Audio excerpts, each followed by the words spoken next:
এই মুহূর্তে বঙ্গ রাজনীতিতে একেবারে তোলপাড় পড়ে গেছে। খবর পাওয়া যাচ্ছে দিলীপ ঘোষ চিরকুমারের তকমা ঘুচিয়ে সরাসরি ছাদনাতলায় বসতে চলেছেন।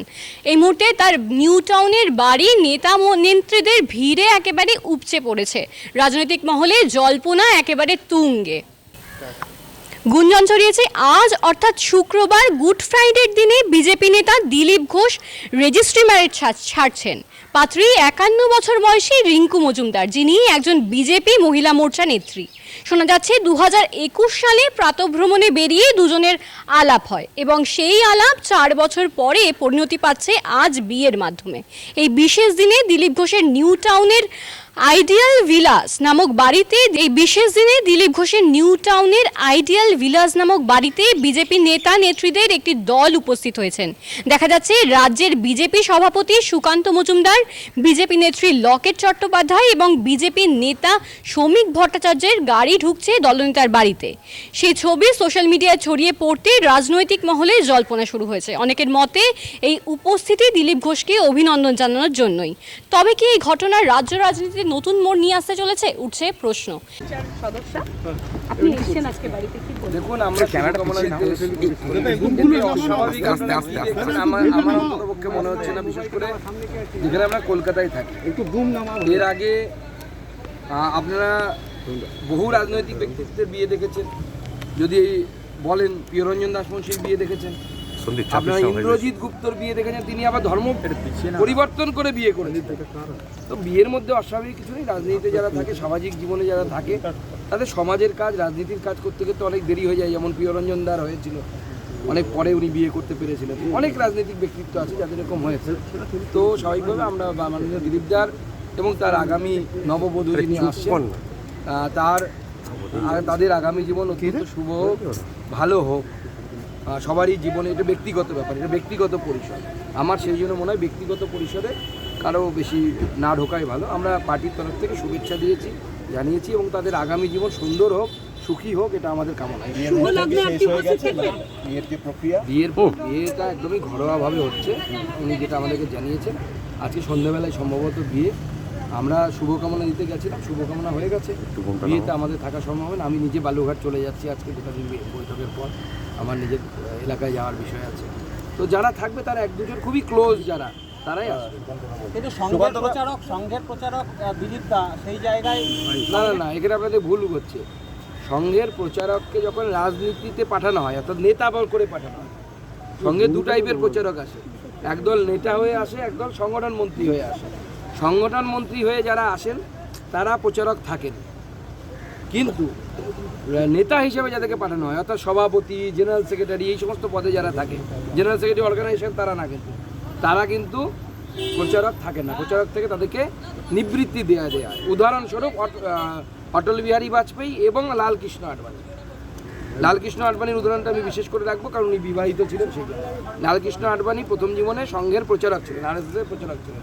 পরবর্তী সময় তিনি রাজনৈতিক ক্ষেত্রে আসেন এবং প্রচারক জীবন থেকে মুক্তি লাভ করে তিনি বৈবাহিক জীবনে, সাংসারিক জীবনে, এটা সংঘের সিস্টেম। সংঘের বহু প্রচারক আছেন যারা প্রচারক থেকেছেন, তারপরে তারা সাংসারিক জীবনে প্রবেশ করেছে। উদাহরণস্বরূপ আমার এপিএস অজয় সরকার, সেও সংঘের প্রচারক ছিলেন, পরবর্তীকালে পারিবারিক জীবনে প্রবেশ করেছে। আমরা সবাই এসেছিলাম, সবাই পার্টির যারা বড়, সুনীল বনসাল থেকে শুরু করে, মঙ্গল পাণ্ডেজি থেকে শুরু করে, অমিতাভ চক্রবর্তী, সতীশ ধন, অমিত মালব্য আসতেন, উনি রাস্তায় দেরি হয়ে গেছে, উনি পৌঁছতে পারেননি। এরকম যত আমরা নেতৃত্ব, আমি, জ্যোতির্ময় সিং মাহাতো, লকেট চ্যাটার্জি, সবাই আমরা যারা নেতৃত্ব, আমরা এসে সবার নামই বললাম, মুখে মিস করিনি আসলে। 26 লোকসভা ভোটে দিলীপ ঘোষের পরাজয়, তার পরের বছরই এই সিদ্ধান্ত। স্বাভাবিকভাবেই রাজনৈতিক মহলে জল্পনা উঠছে, তবে কি তাহলে সাংসারিক জীবনে চলে যাবেন, রাজনীতি থেকে অবসর নেবেন? দেখুন, এটা তো দিলীপ দার ব্যক্তিগত সিদ্ধান্তের উপর নির্ভর করবে। আমার বিশ্বাস দিলীপ দা যেভাবে কন্ট্রিবিউট করেছেন বাংলার রাজনীতিতে, আগামী দিনেও উনি আশা করি সেইভাবে কন্ট্রিবিউট করবেন। সুকান্ত দা, বিয়ের ব্যাপারে আপনি সিনিয়র, দিলীপ দাকে কি বললেন বলুন তো? না, দেখুন, দিলীপ দা আমাদের সকলের শ্রদ্ধেয় এবং সিনিয়র। স্বাভাবিকভাবে এই বিষয়ে আমার কথা বলা সাজে না। উনি আমাদের শ্রদ্ধেয়। ওনার মাকে আমরা প্রণাম করে শুভকামনা জানালাম। মা খুব খুশি। ওনার মা আপনারা শুনেছেন নিশ্চয়ই, মায়ের জন্যই প্রায় বিয়েটা করা আর কি। তো স্বাভাবিকভাবে মাকে দেখার লোক চাই, মা এখানে এসে আছেন। ওনার খুব উনিও খুব চিন্তায় ছিলেন যে আমার নাড়ুকে কে দেখবে। বর্তমান প্রাক্তনকে কি উপহার দিলেন? আমি মিষ্টি, ফুল, ধুতি, শাড়ি এগুলো দিয়েছি। বিয়েতে যা যা দিতে হয় এইগুলো আমি বলতে পারবো। শুধুমাত্র আইনি মতেই বিয়েটা হবে আর কি, তাই? আইনি মতে বৈদিক দুটোই। ধন্যবাদ। ছবিটা করতে দে, চল। হ্যাঁ, ঠিক আছে। এই প্রবল রোদ্দুরকে উপেক্ষা করে এখানে অপেক্ষা করছেন। তো দিলীপ দাকে অভিনন্দন জানালাম। দিলীপ ঘোষ একজন সম্পূর্ণ আদ্যন্ত সামাজিক এবং রাজনৈতিক কর্মী। দিলীপ ঘোষ ফাইটার, জীবনের আরেকটা যে নতুন ইনিংস শুরু করেছেন সেখানেও তিনি ভালো ব্যাট করবেন। আমাদের দলের সফলতম রাজ্য সভাপতি ছিলেন দিলীপ ঘোষ। দিলীপ ঘোষের জনপ্রিয়তা নিয়ে কোনো প্রশ্ন করা যায় না। আর তিনি রাজনীতির ময়দানে ছিলেন, আছেন, থাকবেন। তিনি বিবাহ বন্ধনে আবদ্ধ হচ্ছেন, এটা তো আনন্দের খবর। তার এই নতুন জীবন আনন্দময় হোক, সুখে থাকুন, ভালো থাকুন এবং একই ছন্দের রাজনীতিতে থাকুন, এটাই জানিয়ে যেভাবে স্লগ ওভারে যেভাবে ব্যাট করতে নামলেন দিলীপ দা, রাজনীতির ময়দানে তার কি এই গতি থাকবে এই মুহূর্তে, নাকি তিনি ঘরবন্দি হয়ে যাবেন সেই একটা চিন্তা কাজ করছে? অনেকে বলছেন অবসরের পথে হাঁটতে পারেন। রাজনৈতিক কর্মীর কোনো অবসর হয় না, সামাজিক কর্মীর কোনো অবসর হয় না। যারা রাজনীতি করেন তাদের মধ্যে 95% বিবাহিত। তো সুতরাং এটা খুব একটা কারোর জীবনে প্রভাব ফেলবে বলে মনে হয় না। আর দিলীপ ঘোষ যার সঙ্গে বিবাহ বন্ধনে আবদ্ধ হতে চলেছেন, তিনিও আমাদের দলেরই কর্মী। তিনিও চিরকাল পার্টির সমস্ত মিটিং মিছিলে অংশগ্রহণ করেন, প্রতিদিন করেন।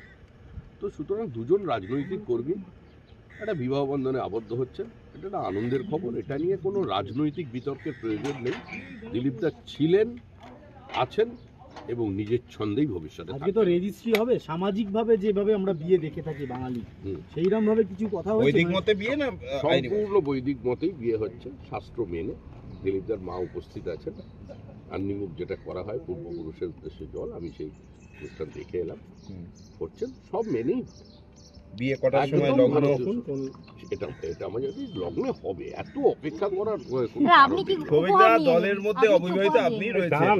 আজকে দিলীপ দার বিয়ের পর মানে আপনি কোনো সিদ্ধান্ত নিচ্ছেন ভবিষ্যতে? না, এটা এই বিষয়ে দিলীপ দা আমাকে কোনো অনুপ্রেরণা দিতে পারেন না।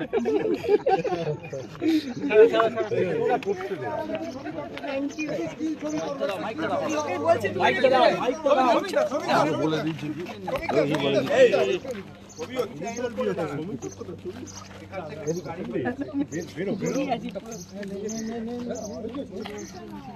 দাদিকে তারের সঙ্গে জড়িয়ে নিয়ে ঠিক আছে ঠিক আছে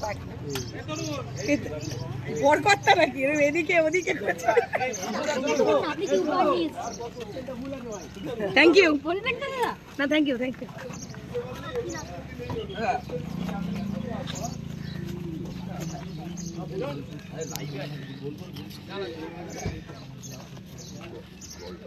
আমি বলে আমার বাড়ি ভিতরে আমি যা লাগবে